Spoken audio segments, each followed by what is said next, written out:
Hi, I'm Bill O'Reilly. Thanks for watching us tonight. Who is Shirley Sherrod and why was she unjustly fired by the Obama administration? That is the subject of this evening's Talking Points memo. This is a fascinating story with all kinds of political and media implications. On Monday night, The Factor ran a tape of Department of Agriculture official Shirley Sherrod speaking to a group of NAACP people last March. Ms. Sherrod's speech was more than 30 minutes long, and we used just a small portion of it in which she said that years ago as administrator in Georgia, she did not help a white farmer with aid as much as she could have because he was white and she thought he was talking down to her. After hearing that statement, I said Ms. Sherrod should resign from the USDA. And Secretary Vilsack felt the same way, so the woman was fired. What I did not know at the time was that Ms. Sherrod told the farmer story in order to make this point. I've come to realize that we have to work together. And, you know, it's sad that we don't have a room full of white and blacks here tonight. Because we have to overcome the divisions that we have. We have to get to the point where, as Toni Morrison said, race exists, but it doesn't matter. So I owe Ms. Sherrod an apology for not doing my homework, for not putting her remarks into the proper context. Since the exact same thing happened to me a few years ago when the despicable Media Matters and NBC News took my words out of context about Sylvia's restaurant in Harlem, I well understand the need for honest reporting. But the story does not end there. This afternoon, Secretary Vilsack announced Ms. Sherrod would be hired back by the feds, but in a different job. However, that could be problematic. In her speech last March, the speech you just saw there, Ms. Sherrod said a number of other things that need explanation. For example, she said this about helping the farmer by taking him to a white lawyer.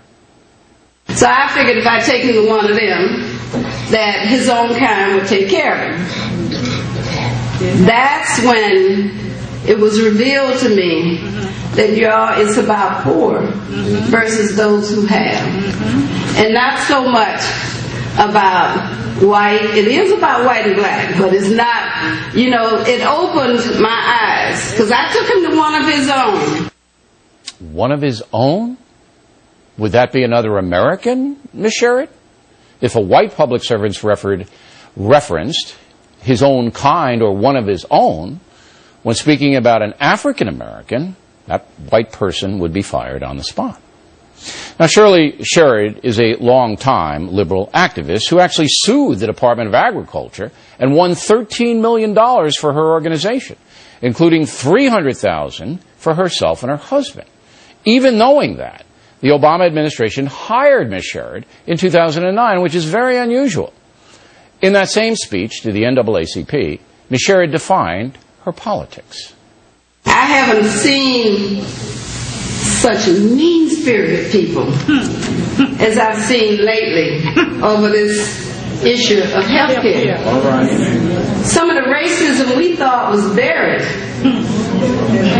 didn't it surface? Now, we endured 8 years of the Bushes, and we didn't do the stuff these Republicans are doing because you have a black president.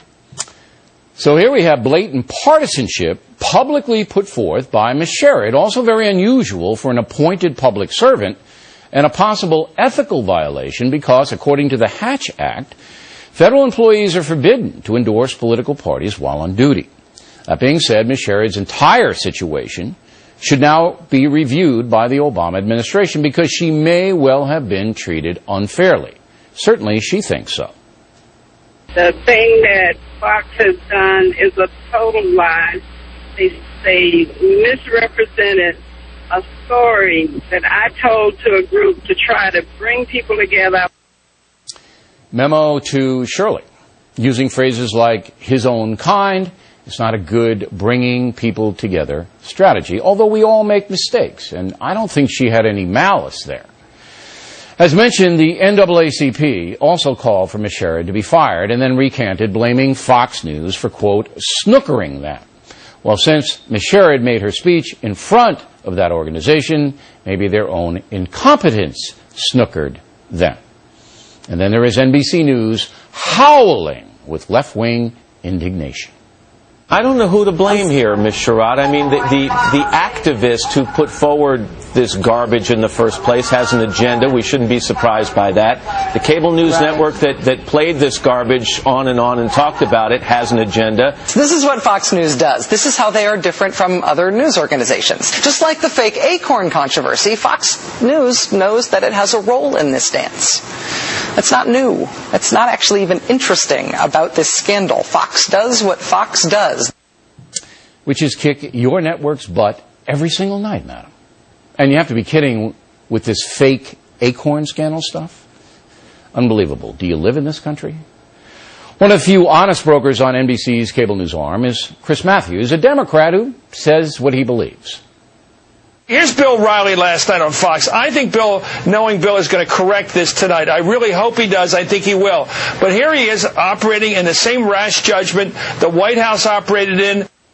Not so much rash, but I did not analyze the entire transcript, and that was unfair to Ms. Sherrod, as I've said. She does deserve to be treated fairly. But on the matter of her worldview, Talking Points believes it is quite clear. Ms. Sherrod may very well see things through a racial prism, and did make political statements under the USDA banner. Should she be doing the people's business with that kind of resume? I don't think so. She should be in the private or charity sector. And that's a memo. I hope it was fair.